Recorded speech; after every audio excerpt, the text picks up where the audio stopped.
Hello, I'm Scott Hamilton and welcome to the third half. Every month we shine a spotlight on a musician whose work we think deserves to be heard today and not simply remembered. It's our Musician of the Month, and every feature begins on the turntable where we sit down with the artist and talk about the music they're creating now, the ideas behind it and the stories that brought it to life. I am delighted to say that this month's Musician of the Month is Ian McNabb. Now, most people know Ian through the Icicle Works, and he's got an Icicle Works t-shirt on today. He's now holding up his album cover. But the other day he wrote something on social media that resonated with me. I'm going to quote you here, Ian.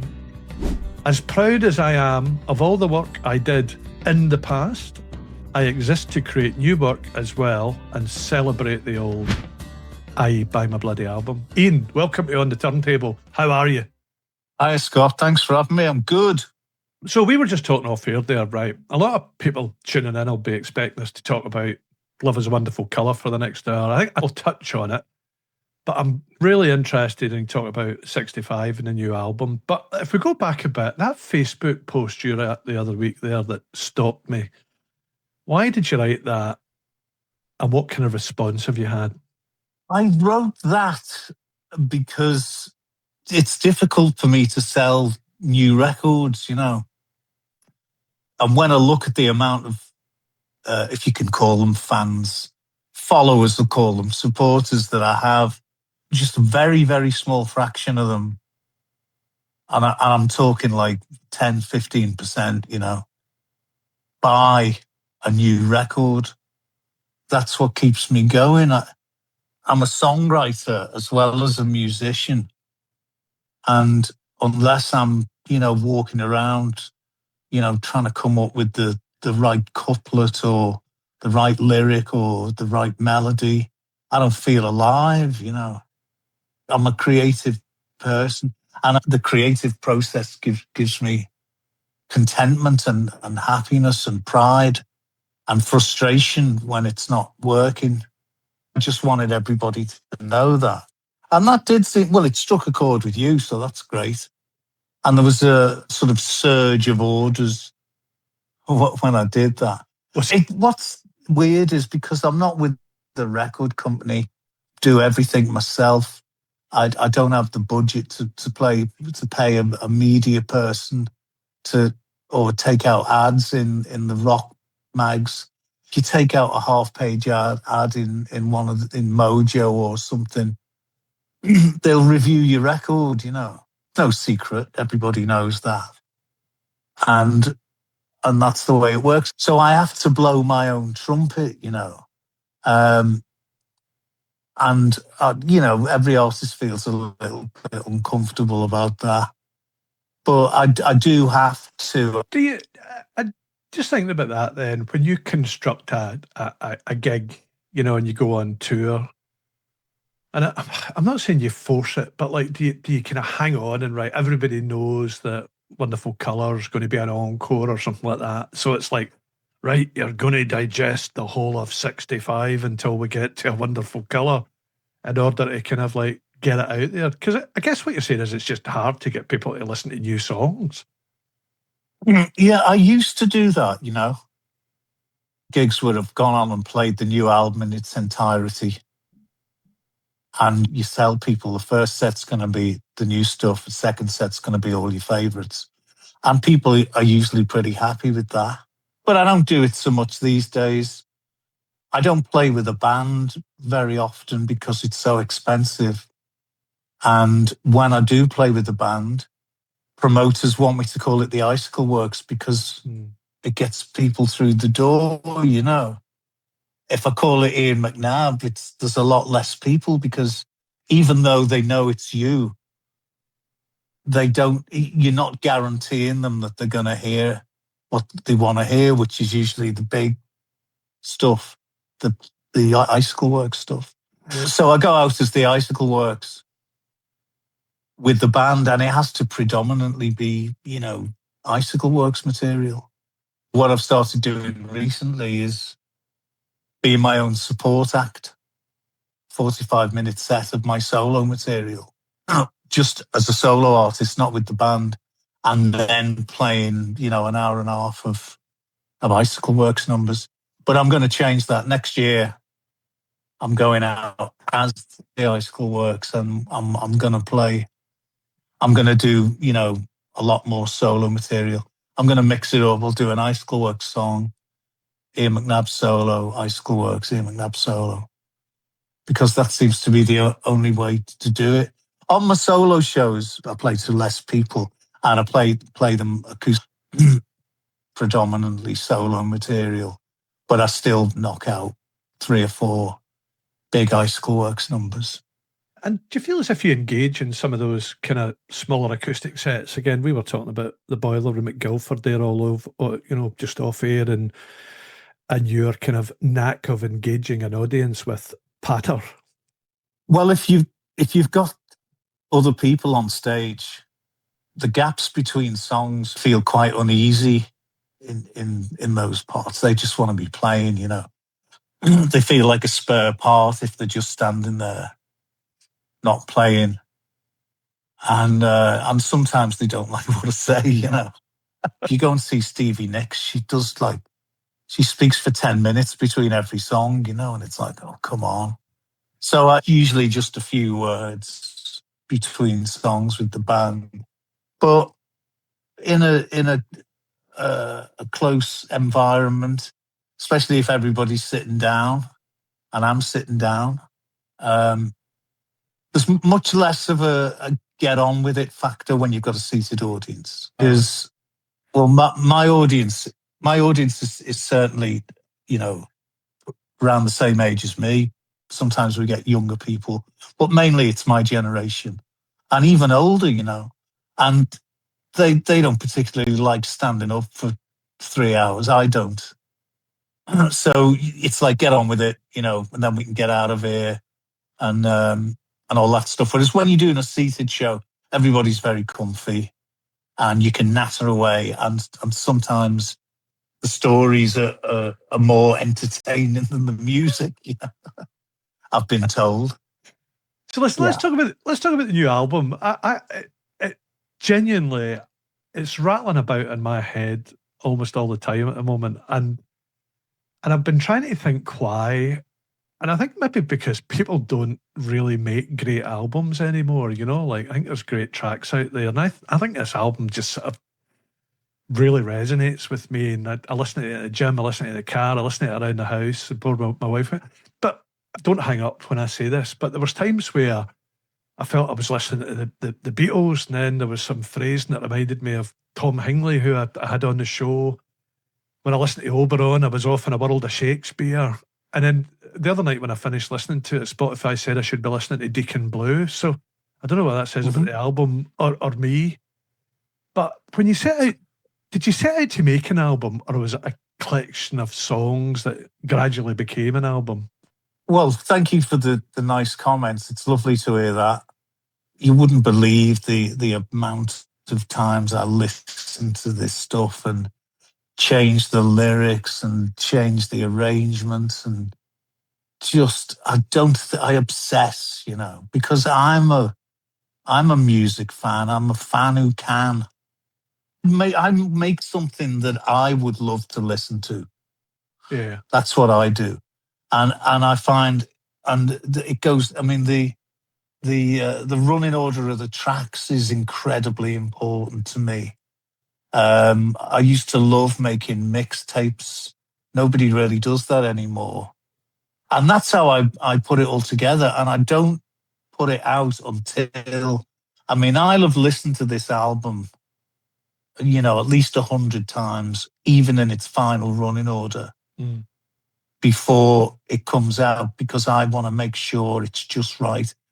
And there's a real art to it. And if you're saying that you keep playing it, which is the aim of every artist wants, is listener to enjoy it and all of that stuff, that's because I've really spent a long time making it that kind of experience. I used to make albums that were too long when CDs came out, and you could get 79 minutes on a CD. And a lot of us started doing that. But the perfect length of any LP record album is 40 minutes, 41 minutes, 20 minutes aside, a track to kick it off, a track that's really good to end aside and make you want to flip it over and stick the other side on. A great track beginning a side two that can either throw you a curveball or guide you back in. It's an art form, and I love doing that. And another thing is, and I tell this to people constantly, because people, when they first get the record and they go, oh, I'm not sure about this. It's not as good as the last one.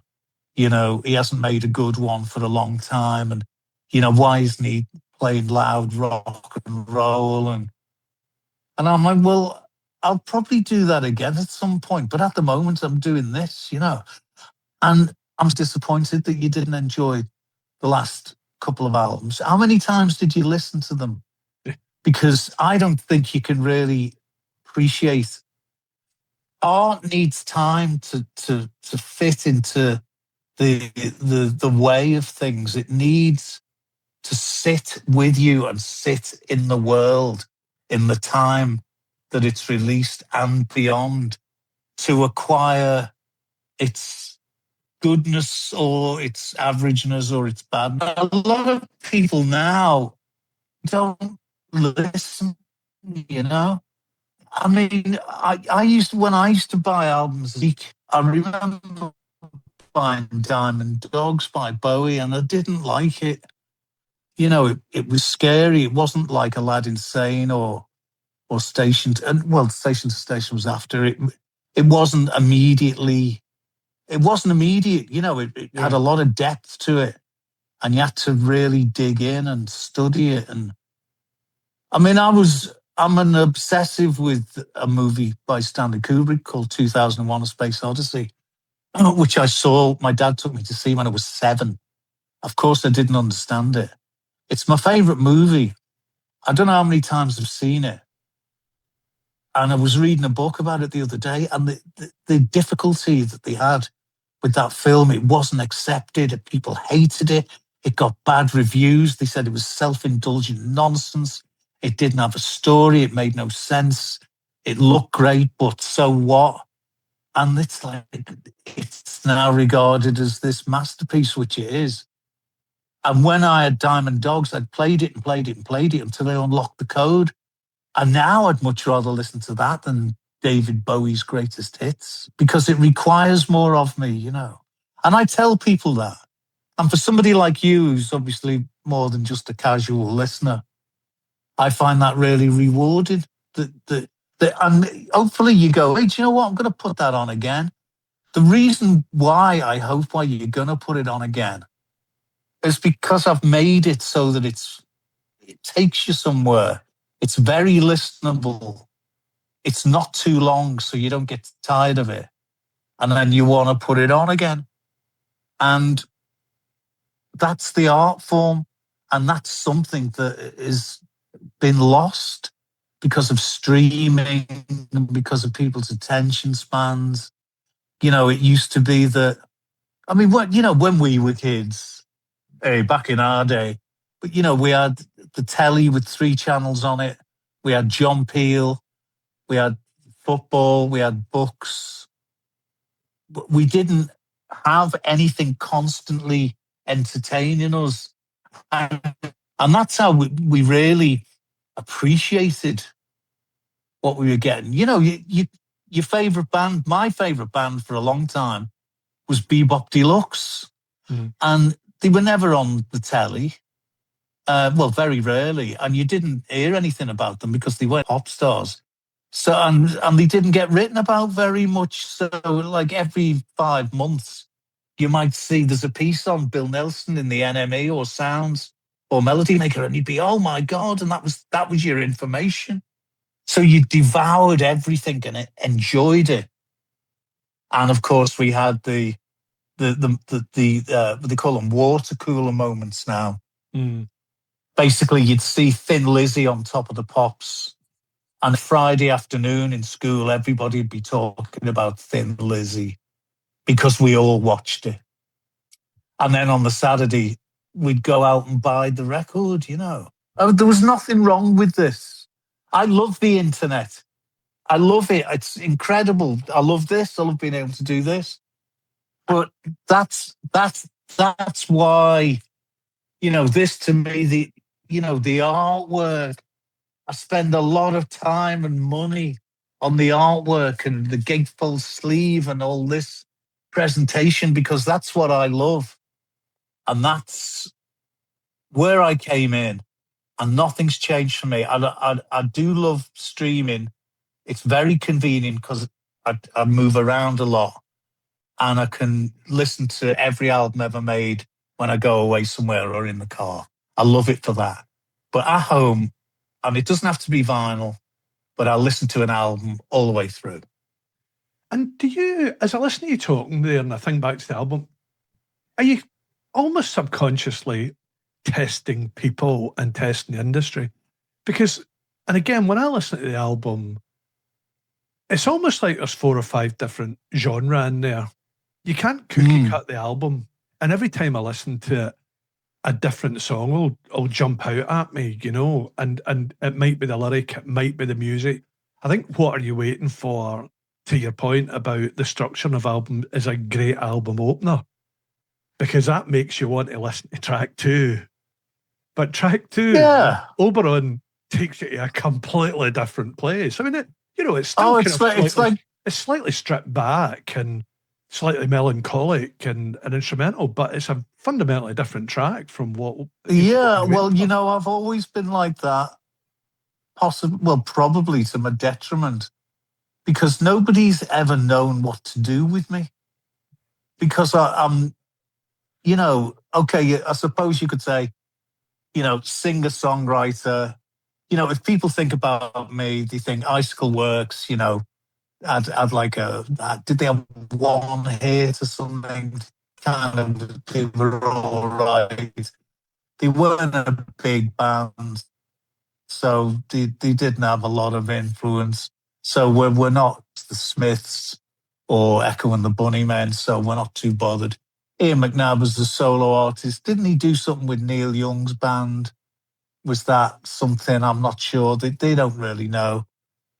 They know, they've got their mind made up about me, and that's just the way it's perceived.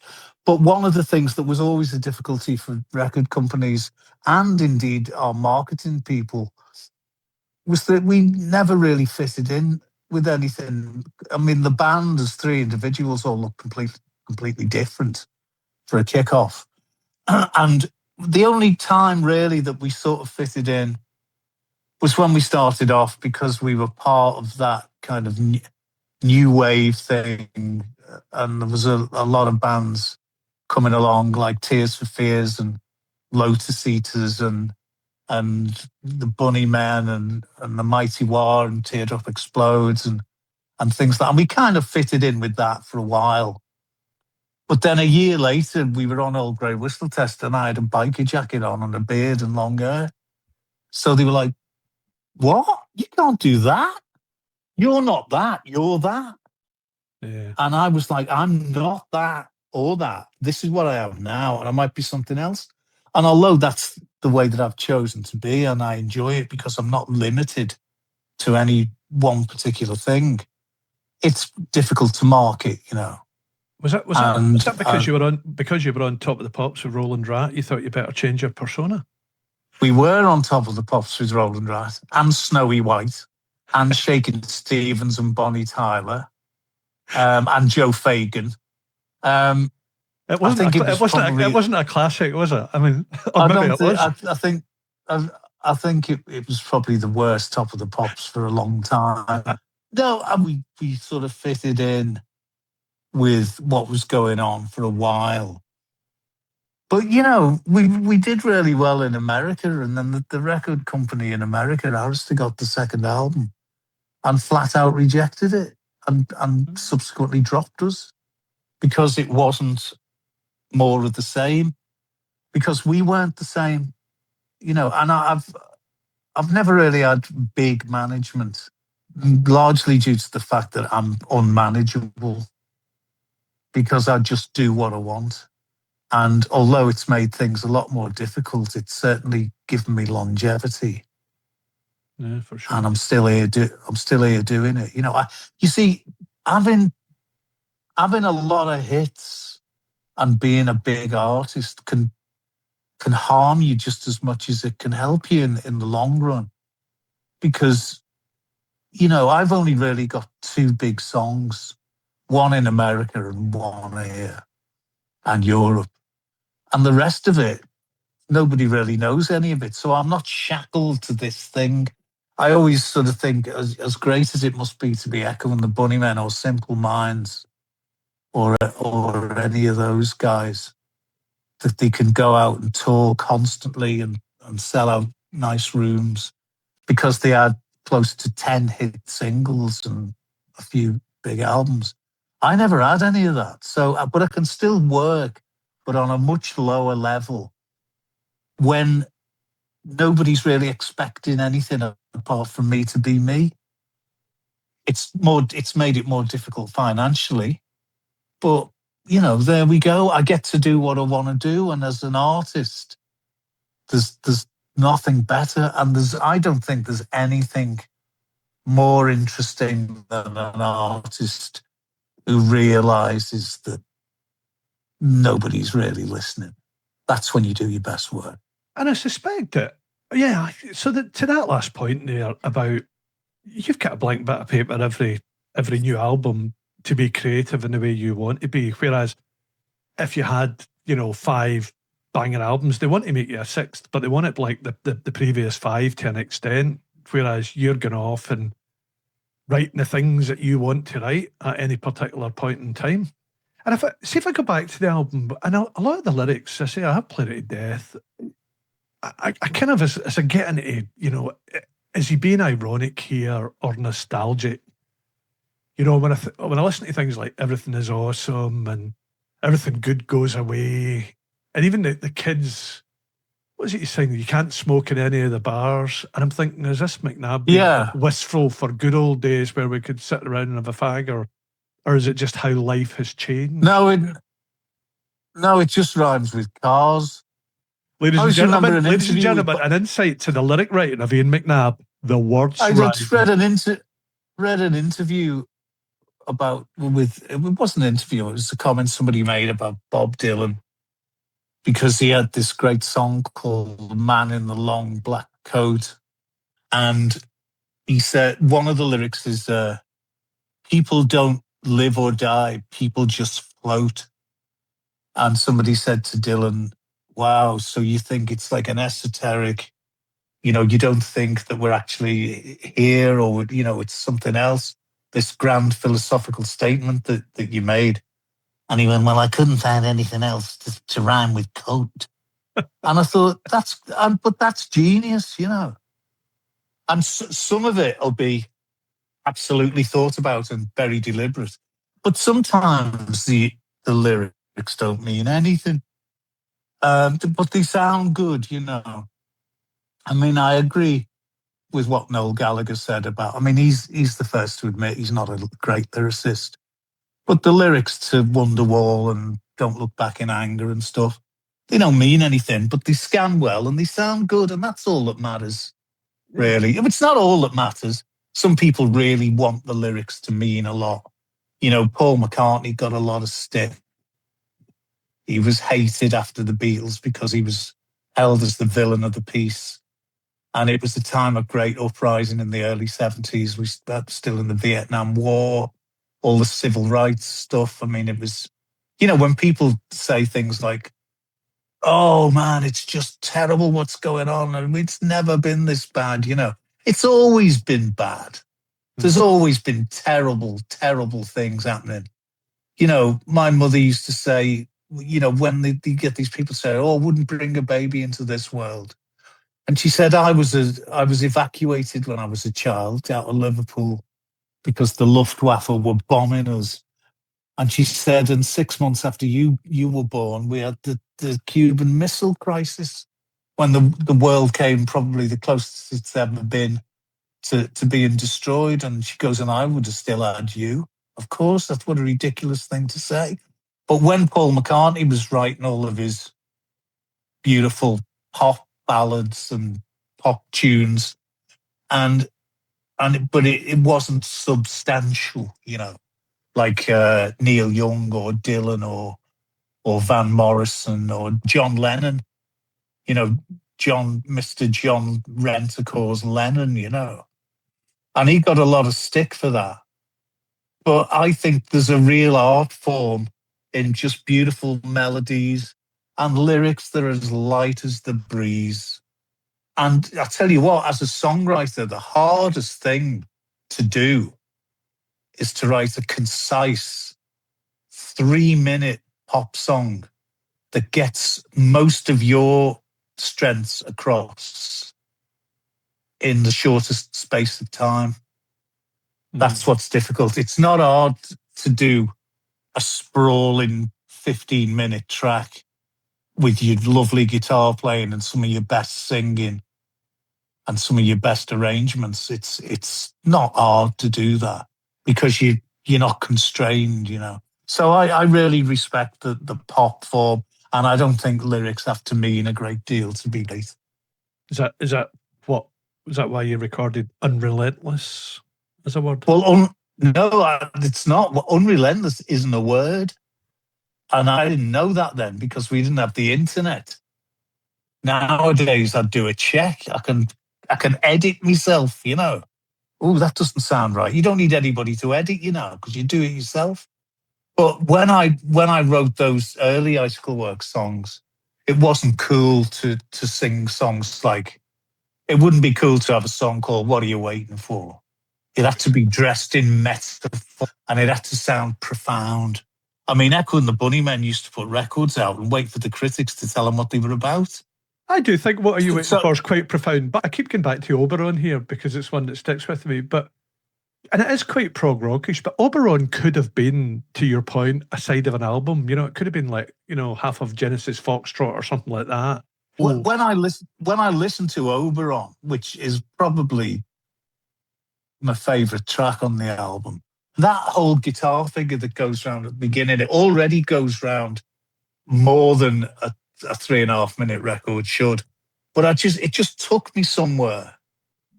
It could have gone round a lot longer and other things could have come in. There's definitely like a 20-minute version of Oberon to be had. Exactly. But it just ended up the way that it is. And I think it pretty much says plenty in its allotted time. I think of some people when they hear it go, what the hell's he on about? So I drift into Oberon quite easy. I think you should do a whole gig round it. I think you should go and take it away and write a whole, see what you were saying earlier. Here's an idea for you, okay? And I don't need any, you don't need to pay me for this. But you talked about being your own support act. Why don't you do Oberon as a support act, as some sort of prog rock tribute, and then do a 3-parter, then do the Icicle Works, and then do 65? Listen, Scott. You work alone. As you may have realised, my album is called 65. That is because I am 65. And I'm too fucking old to be doing shit like that. So can we move on, please? But you like it though, don't you? If you were 50, of course I do. If the album was 56, you'd be going, oh, he's onto something here. I love all that stuff. I love prog rock and I love concept album and all of that stuff. But it's not for me now. I like to make things as easy as possible for myself these days, as I'm sure everybody does. I've worked very hard and I've been through a lot of stress. A lot of people really close to me have died, certainly in the past 5 years. My mother dying was an absolutely traumatic thing for me because we were so close and I'm an only child. My dad died when I was young. So it was me and my mum. I don't live with anybody. I don't have any kids. And me and my mum lived together. And she became unwell around the COVID period. And I became a full-time carer, which was very tiring and stressful job, but it was my pleasure to do so. I've done a lot and I've been through a lot. So I'm happy. I'm really happy now. And I'm making an album a year. And, I don't want I don't want to suddenly reinvent myself as some half-assed Rick Wakeman. As much as I'm up for a challenge, do you know what? As soon as you come up with some great idea, you get the spark and you go, oh man, I could do this, I could do that. And I know sounds of fucking hell, I know these guys. I could do, and we could do that. And then I just go, yeah, and how much effort is that going to take? You're actually going to have to leave the house. So yeah, there we go. So it's not on the card. So listen, we should try and wrap up the next 5 minutes or so, but I wanted to talk to you about how the industry has changed a little bit, and we've touched on some of this. And I was chatting to Mark David of Music Venue Trust earlier, and he's been kind enough to come on the show because music's a big thing to me, and I love talking to musicians. I've loved chatting to you here about the album and your career and everything. And I don't think the industry's dying, but it's just changing a lot with technology and everything else. And venues and playing live is changing as well. Do you think young bands who are starting up now just face different challenges from what you did back in the day? And how does the old venue and gigging thing play into that as well? Well, I know that we constantly get told that rock music is a thing of the past and kids aren't interested in it. And, we don't have groups now because it's much easier to work with solo acts. A solo act can't break up. They can break apart, but they can't break up. But, I still live by the maxim that, hey, my, rock and roll can never die. I don't think it can. When we were coming up, I thought it was hard just playing in bands from the age of 15. I didn't get a hit record for 9 years. So for nearly 10 years, I was slaving away, playing working men's clubs, making very little money, being in cover bands. And in those days, you could get a Peel session, you could get on the radio. People went out and bought your records. There wasn't any internet. But it was still very difficult. It's difficult now in a different way because what's happened is, I always say, the best thing about the internet is anybody can do whatever they want. I also think the worst thing about the internet is anybody can do whatever they want. So basically, there's no filter. Everybody's at it. Everybody's at home making records. If you haven't got a job, they call you an influencer. But I don't think rock and roll is ever going away. And when I say rock and roll, I mean something other than pop music. Rock and roll to me is something with a bit more substance to it, even if it's only a lot bop, a loo bop, a lot bam boom. Somebody said to me once, "So I know this girl. She can speak 5 languages." I'm like, "Well, that's terrific." It's like, could you speak any other languages? And I said, "No, I can only speak English because wherever I go in the world, a lot bop, a loo bop, a lot bam boom means the same thing." Kind of a pretentious thing to say. Sometimes gets a laugh. Not there. No, I did laugh. Say in a year's time, just on that point about your own music, somebody comes to a gig, do you want them walking away saying, that Love is a Wonderful Colour, still a brilliant track? Or, and it needs to be an or, I loved all that stuff off 65. Doesn't matter. They came the show.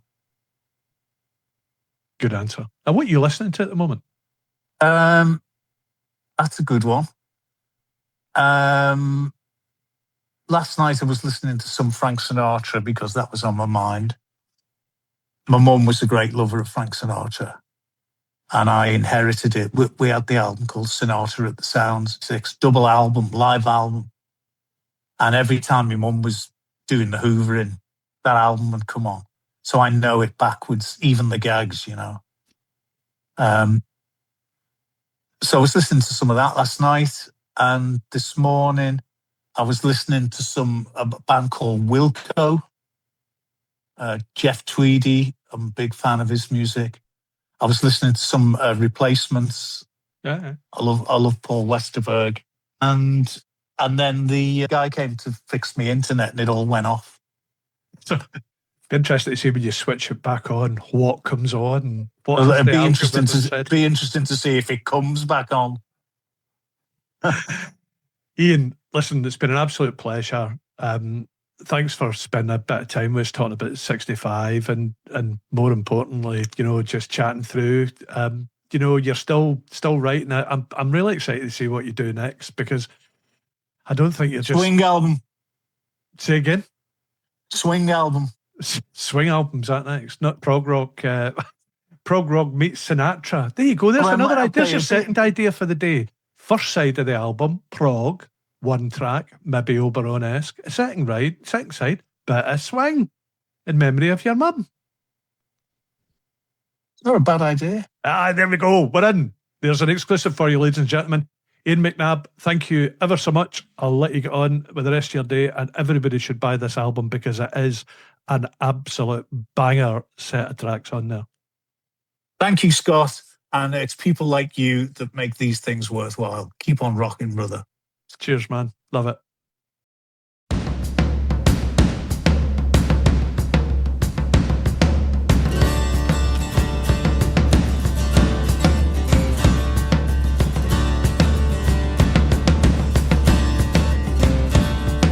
The rain fell on a coastal town, a metal beach, the sea was brown, birds were screeching all around, devil taxis auto-bound. Listen what the old folks say, make a plan today. Everything good goes away, everything good goes away. Make your peace, make hay, everything good goes away, everything good goes away. Hucksters on the city line, all the races in their time, gilded lilies, one for all, sceptered in the city hall. Listen what the monkeys say when it's time to pray. Everything good goes away, everything good goes away. Make your peace, Kincaid, everything good goes away, everything good goes away.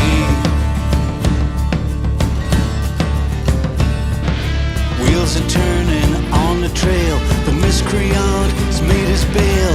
All you winners born to fail can sell your story from the jail. Wizened like a broken shield, but can you pay the bill? Everything good goes away, and everything good goes away. Make your peace okay, everything good goes away, everything good goes away.